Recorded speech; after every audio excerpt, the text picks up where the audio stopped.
ముదురు ముంజి తింటే కడుపులో నొప్పి వస్తుంది. తాటి ముంజి పైన గోధుమ రంగు పొర ఒకటి ఉంటుంది. కొంతమంది ఆ పొరను ఒలిచేస్తారు, వలవకూడదు. తాటి ముంజి తెల్లగా ఉండే తాటి ముంజి పైన ఉండే గోధుమ రంగు ఆ పొర, పొలుసు, పొట్టు దాంతో సహా తినకపోతే మీకు సంపూర్ణమైన ఆరోగ్య ప్రయోజనాలు లభించవు.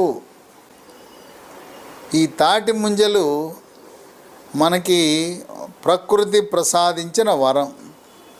దాంట్లో విటమిన్ ఏ ఉంటుంది, విటమిన్ బి ఉంటుంది, విటమిన్ సి ఉంటుంది, iron, calcium, zinc, phosphorus, potassium ఉంటుంది.